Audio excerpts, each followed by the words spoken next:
Karena kalau saya pengennya bicara tentang the future is multi-device.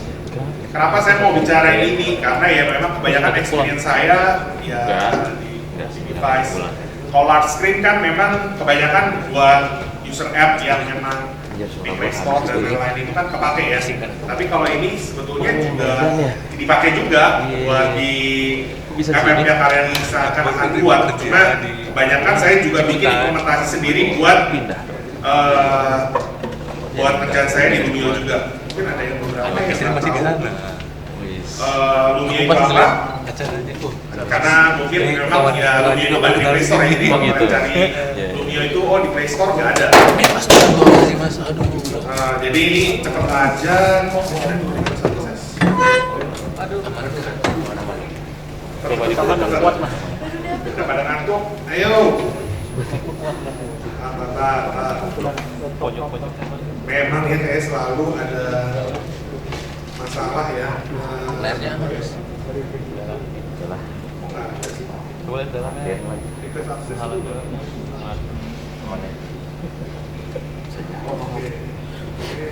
oh, syukurlah.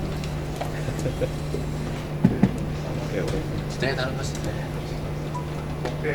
tadi mau nanya Saya tadi mau nanya tapi ini loss ya. Iya.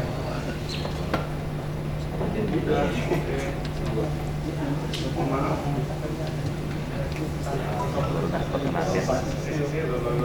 Kan 5 tahun, bener. Iya, tinggal jalan. Oke, bagaimana? Oke, jadi kalau app yang saya buat di Lumio itu tuh ya apa jalannya tuh di layar besar juga kayak tadi Mbak Vera bilang, aku kasih lipat ya. Jadi dibikin dulu dan lain-lain. Jadi makanya nggak bisa di-download dari Play Store karena memang gimana caranya kita download dari Play Store. Jadi salah satu contoh ini mungkin ini ada hubungannya juga sama kenapa saya pilih gambar ini juga karena ada hubungannya sama apa topik yang akan kita bicarakan karena Itu ya intinya itu juga multi device jadi aku memang bukan tipe yang berbeda ya tapi intinya aplikasi itu ada kebutuhan kadang-kadang harus berbicara dengan device lain atau aplikasi kita di device lain ya kan jadi kalau saya memang Ada yang tinggi, ada yang pendek. tidak bisa pakai cross device SDK karena nanti kalian bisa tahu juga kenapa kita akan bahas lebih lanjut. Tapi kenapa kita pentingnya multi device experience ini dan itu adalah kenapa akan menjadi masa depan yang harus kita pelajari karena akan berguna sekali di masa depan karena kita mau ensure seamless experience. Tadi kalau ensure seamless experience kita bisa lihat tadi kan di Mbak Vero punya presentasi mungkin kalau aplikasi kalian jalan di foldables mungkin tadinya dari layar kecil jadi layar besar itu harus bisa seamless, bener nggak? Tapi kalau yang di topik yang akan saya bicarakan ini lebih ke cross device, jadinya apa?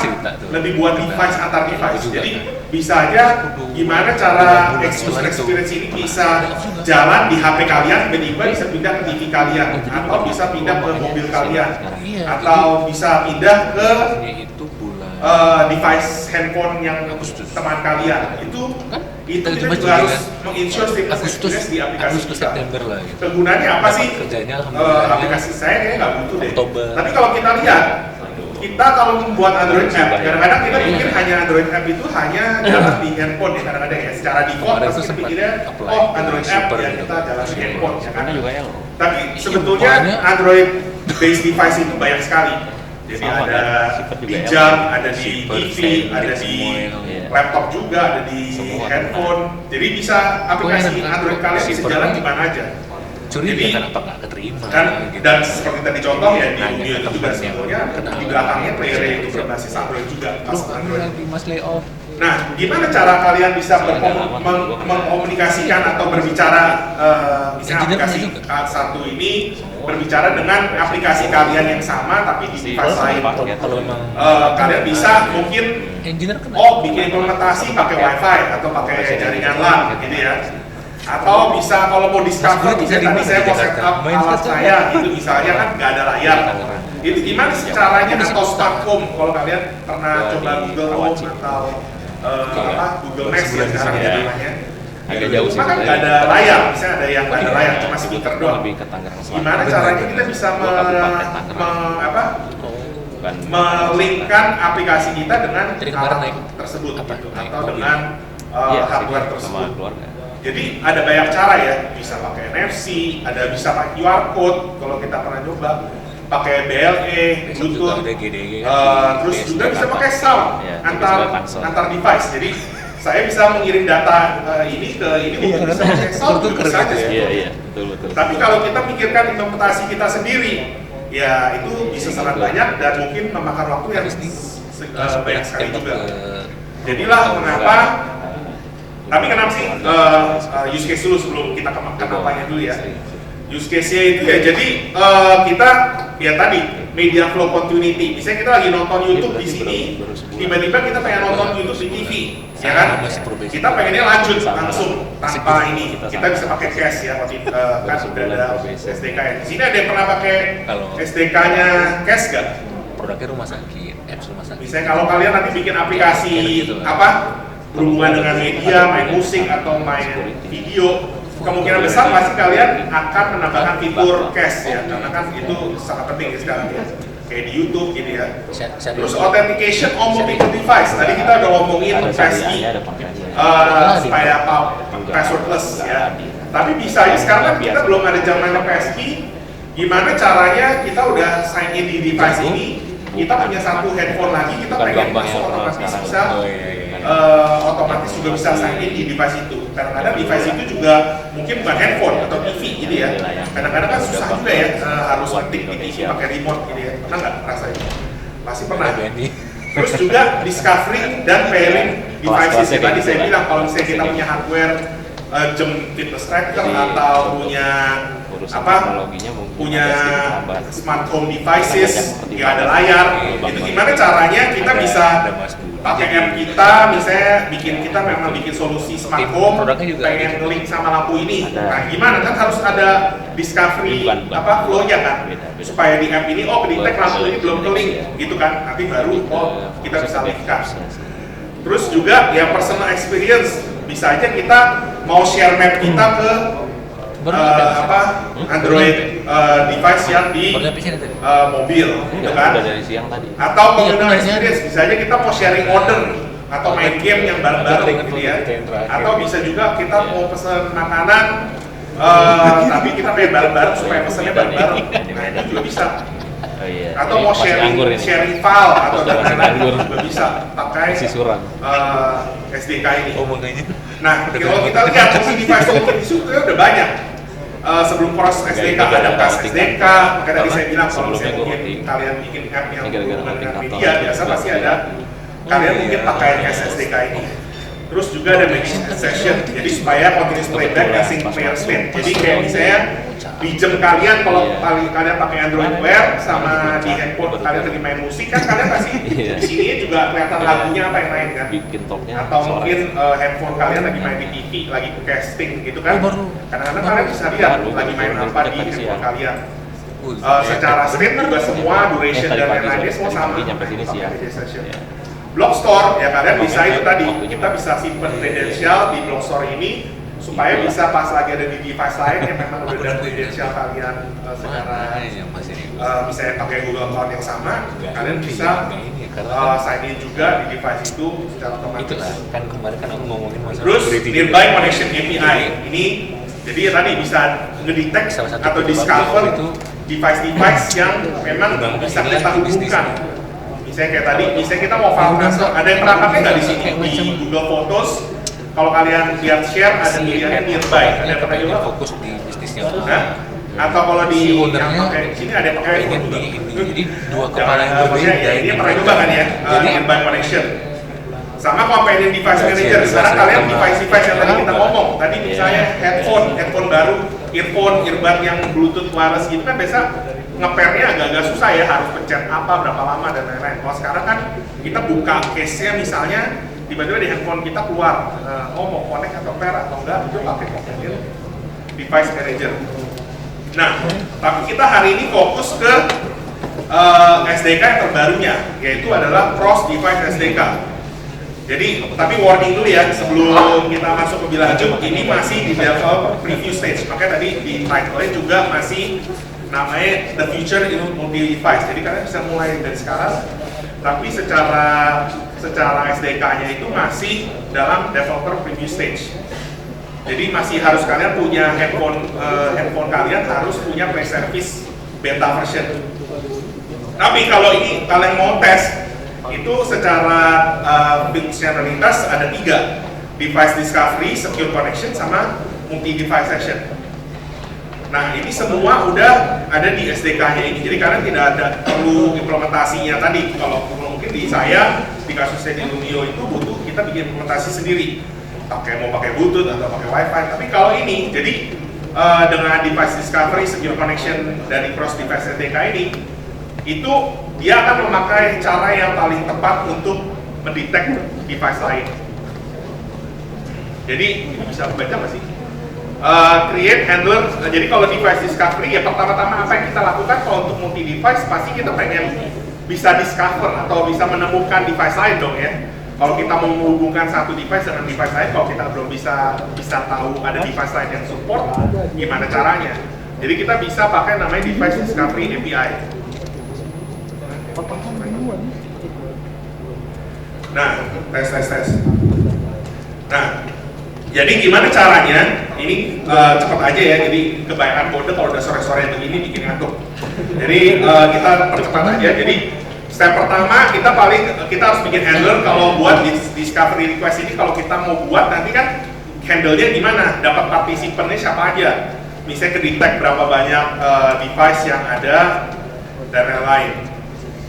Dan kita harus, ya habis itu kita harus register handler tersebut. Dan habis itu show device picker, jadi kita bisa launch itu pickernya. Jadi nanti pickernya ini bakal seperti yang di sini nih. Jadi nanti kalau kalian launch, misalnya button, tolong gue mau share ini cari ke device dong. Kayak misalnya kan kalau di iPhone ada AirDrop, kalau di Android kalau misalnya buat save file kan ada ini ya. Ini bisa juga di by share. Jadi misalnya aplikasi kalian memang buat pesen makanan, kalian bisa pilih share ini ke device-device yang lain yang support, akan keluar tuh nama-namanya, partisipan namanya ya. Nah jadi setelah kita launch, kita juga kasih tahu intent activity apa yang kita mau launch kalau orang accept request itu. Jadi kita bisa kasih tahu juga reasonnya kenapa, jadi nanti keluar juga di device penerima ya, kenapa ini ada request ini gitu. Nah setelah itu ya kita harus di aplikasi yang satu lagi, ya kita harus bisa menerima intent tadi tersebut, sama mendisplay ini reasonnya kayak gini, misalnya ada yang mau share supaya kita bisa pesan order bareng-bareng, mau nggak di-accept? Kalau di-accept ya kita jalanin flow selanjutnya. Jadi itu saat paling cepat ya. Ini kayak kita lagi ngebut nih, lagi di jalan tol. Nah, terus habis itu secure connection API. Jadi tadi kita udah ada step yang dimana kita mencari device lain yang bisa kita bisa berkomunikasi. Nah, sekarang gimana cara bikin koneksi itu secure? Jadi tanpa harus lewat internet. Jadi kayak peer to peer lah gitu ya. Jadi opening of connection, pasti kan harus ada open connection, accepting the connection. Terus habis itu kirim data, sama habis itu close. Jadi tadi kita udah dapat list of participant, kita bisa open connection di channel tertentu. Jadi kita bisa bikin channel unik namanya channel hello gitu misalnya. Nah habis itu kita bisa, kalau udah dapat connection, ya kita bisa langsung send. Kita bisa pakai connection itu untuk men-send data, misalnya hello world, atau misalnya mau nanti send macam-macam, bisa send data, send text, dan string, dan lain-lain.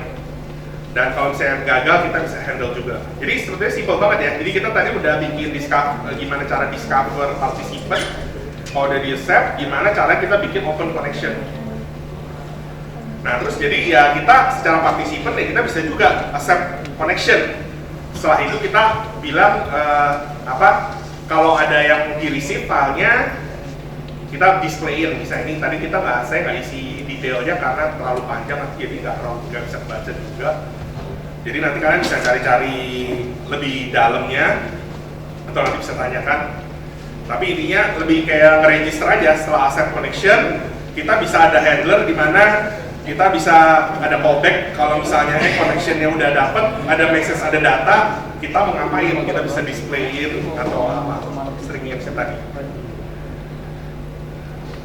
Terakhir, session API.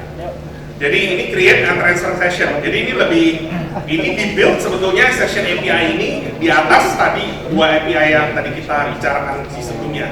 Kalau tadi kan kita udah ada di device discovery sama secure connection ya buat kirim data. Session API ini sudah gabungin ini semua supaya lebih gampang.